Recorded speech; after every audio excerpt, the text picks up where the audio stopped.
Hello and welcome to my first live stream. I'm very excited to be here, and please say hi in the chat when you join.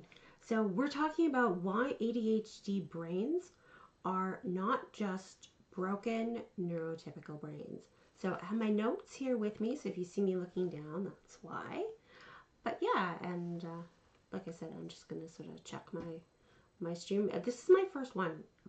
No, this is not the first live stream I've ever done, but it's the first live stream I've ever done on YouTube. So I'm very excited to do this. And usually when I was doing this before, it was playing Minecraft. So we'll just kind of see where this goes. This is an experiment as far as the live stream versus doing videos and then editing them afterwards. But we'll see where we go. So let's just dive in to this, and we're going to talk about, like I said, why an ADHD brain is not just a broken neurotypical brain. So yeah, no, your brain is not broken. It's just different. It's wired differently.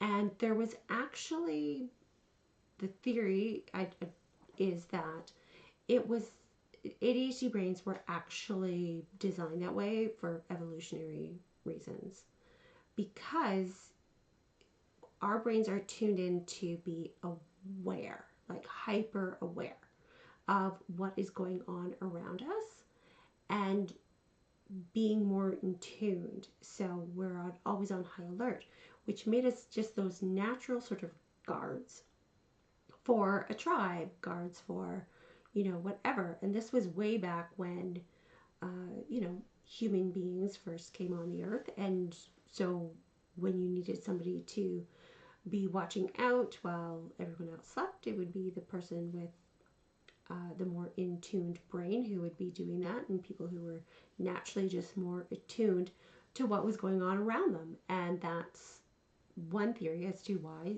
ADHD was developed, I guess. So it's just one of those potential reasons why ADHD was part of the human brain. It also, just from my own experience, and again, this kind of goes into that awareness. And back before everybody had GPS and maps and all that on their phones, and we used to have like GPS units like in the car itself, right? I knew how to get where we needed to go. I knew none of the road names, right? When I was a little kid and we're out for a drive in the car, I knew where we needed to go. I knew how to get to where I needed to be, but I didn't have any awareness of any of the road names, just because of that level of awareness of what is going on around you. My daughter, who is neurodiverse as well, she always had some level of awareness that, quite frankly, was astounding. How she was able to really be aware of the smallest changes when she would go to visit her grandma and grandpa or anybody. And it's just, like I said, it's just that awareness that some neurotypical brains don't have. Now, not every person with ADHD, and it's not always about the same things. There are certain details, for instance, I'm not one to really pay attention to. And so it's kind of a more selective thing, but certainly it is something that I've experienced over the years. But as I said, these are things, it's evolutionary, but we're in a different world now than we used to be. So things are a lot busier. We're living in these giant, overwhelming cities. There's so much more noise. There's so much more commotion that's going on around. So it is taking the ADHD brain and really sending it into overload, which is why we end up with overwhelm, maybe some of the less desirable traits of ADHD are now problematic, whereas before maybe they weren't. Going back to the idea of being the lookout for the tribe, maybe time blindness was a blessing, hyperfocus was a blessing, but now those can come across as being a bit of a disadvantage and things that can cause frustration for our friends and for our families and for ourselves and certainly in work as well. So there's time and place where those are are good and you can take advantage, not take advantage of them, but you can use them for your advantage, whereas there's other times where they're very much not, right? And that's because of the change in the world than when human beings first evolved. The level of focus that an ADHD brain has certainly has some evolutionary benefits as well. And not every brain has that, just like there's traits that every human being has that are different, and it's a spectrum, right? So we're all different, but it is certainly something that at one point in time had an advantage and was evolved to fit a need in our world. So these are not, and parts of having ADHD, they're not necessarily bad things. It's just sometimes they go to extremes. And that's when we find that we have certain challenges. You know, sure, being late once in a while is not a big deal.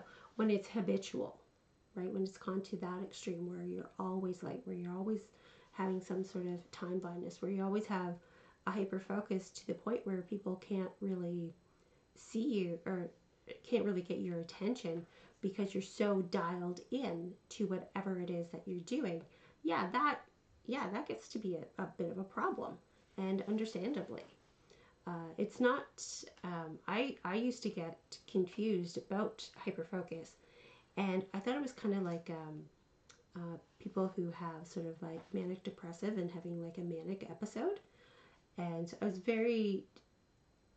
I think it depends on the type of ADHD that you have, where there's some people who have an external ADHD, and that's sort of that stereotypical what you think of when you think of a young boy with ADHD, right? And they're bouncing off the walls in the classroom and all that kind of stuff. Whereas my ADHD, it looks more like my brain is just constantly swirling and humming and going. And so when that happens, you're not seeing it, and that hyperfocus is, quite frankly, sometimes very productive, and you can get a lot done. But sometimes it's to the detriment of other things. So it's not always a blessing, but certainly it's something that you can use to your advantage as well. One of the things that I feel is one of the problems in today's world with ADHD, and why people have a stigma around it, or why they feel like it's a broken version of a neurotypical brain, is because we live, and I'm talking, of course, people in Canada, where I'm from, people probably in the States, from what I understand, and maybe some other parts of the world as well. Compliance and conformity is the standard. That is the expectation of the school.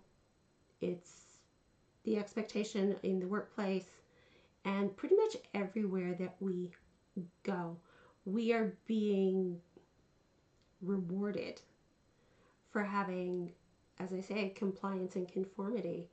And certainly I'm not a huge fan of the public school system at times.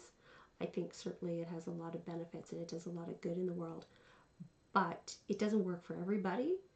And like I say, it rewards conformity and compliance. And that even starts at home, though. And the adage of kids should be seen but not heard, and you are supposed to be a good girl or a good boy and listen to mom and dad, which certainly you should, but not to the detriment of being an individual, and you don't want to be stifled and not allowed to be creative, not allowed to express who you are, being told that you have to be a certain way, or you have to be uh, express yourself in a certain way so that your parents will be proud of you. But if you don't act in that way, then you're punished, or they think less of you. You're not as worthy. You're a disappointment. Whatever. It starts there, and really, it's about the ease of the state and the church, right? It goes back to that, where we, as human beings, if we're conforming, if we're compliant, we're easier to control. People who don't fit that mold are a bit scary in a lot of scenarios, because we're not just listening to the government, we're not just listening to the church, we're asking questions. I grew up Catholic, and let me tell you, questions were not encouraged for anything. And maybe other people have had different experiences in church. I hope you have. That's my experience. I'm not saying every church is like that. Not every Catholic church is like that. But for me, very much, that's what it was like. And it just goes back to the idea of, you just listen to what we tell you and believe and have faith. Some people may say, well, that's the whole idea of faith and church. But you should be able to ask questions. You should be allowed to explore what these things actually mean, and not just always take it at face value. And when it comes to an ADHD brain, we're not seen as conforming and being compliant. And it goes back to, the kid who can't sit still in school, the person who's a bit of a daydreamer like me, somebody who is very talkative like me. These are all things that schools did not appreciate. It's not what they wanted. They wanted you to be the good girl, be the good boy. You sit and do your homework, and you do everything on time, and it's very, very structured, which is why when I first had my daughter, I didn't know any alternatives. But I'm not going to get into all the details, but she ended up not staying in public school for reasons. And then, first of all, she was in a private school that was called, at the time, it was called a micro school, because it was very small. And she did that for a while. And then we transitioned to a homeschooling type environment, which was intended for people who did not excel in the traditional normal school system. And so it was like homeschooling. But then you also hear about these other movements, if you will, unschooling, right? Where people are actively like, this method of education is not working for everybody. What do we do to create an individualized learning experience so that these kids are finishing high school or what have you, and they're actually loving what they're doing? They're passion driven instead of just having this sort of dogmatic approach. Kids who are through those systems, they can still go on to college and university, but they've actually learned in a way that works for their brains, right? Again, it's not a broken brain. It's just a brain that's wired differently and needs to learn differently and experiences the world differently. And if you think about kids who have sensory processing disorder, right? Everything is dialed up to 11. And you're in school. School is loud. It is full of transitions. It is Sometimes there's weird smells, right? There's lots of people, lots of everything that's going on. It is so overwhelming. And these kids are asked to congregate to start the day. Tons of people, lots of noise, lots of bodies moving around. And that's just a start. And as soon as you go into the hallway, now it's echoing all over the place. And you file into a classroom and you're supposed to sit still. And most kids with ADHD have a challenge with that. Like a lot of them anyways do. And even if you have the more internal version of ADHD, right, your brain is swimming. You don't know what to expect. And the burnout that happens, I was hearing a great interview on the Nathan Barry show, and they defined burnout in a way that I hadn't heard before, but just makes so much more sense. Where it's you have really high expectations, but very low control. And certainly that is the school experience for most of us. And why kids with ADHD, it's even more difficult because the mental gymnastics that are already going on about figuring out what these expectations are, and you're masking to try and feel normal and look normal, and you want to meet people's expectations, but it's so much more challenging to understand what those expectations are when you are somebody with some sort of neurodiversity. Praising uniqueness is something that a lot of people do, right? And it's something that it depends on who they are. But yeah, they're going to praise that uniqueness in a person. Oh, she's so confident. He's so, has such great talent in this or whatever. And they'll do that until it gets to the point where it's disruptive or in some way you become ungovernable. And that far too often is how ADHD is viewed, is that your ADHD creates something that is disruptive in the classroom, when really this is just a uniqueness, a different brain. People might hop on that and say, well, why should my neurotypical kid be disrupted by somebody else's child? And I can understand that. Certainly it's a very difficult conversation, and it's difficult for schools to manage because sometimes you have more students in a classroom than one teacher can reasonably handle, which is why it's not the kids, it's the system. Okay, so don't think that I'm saying that your kid should be putting up with disruption for the sake of another kid. It's the system needs to be designed in a way to allow for both to thrive.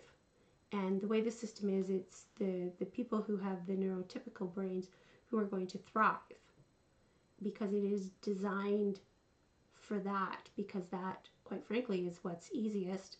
And the attempt is to force the other kids to be like that instead of meeting those kids where they're at. And that's what's missing. So I'm not in any way saying that a neurotypical child should be disadvantaged. But let's stop disadvantaging the neurodiverse children as well. So one of the suggestions that I would have is from here would be to really take the time to understand your brain. And we go out, we get a diagnosis, and the diagnosis comes back, and we have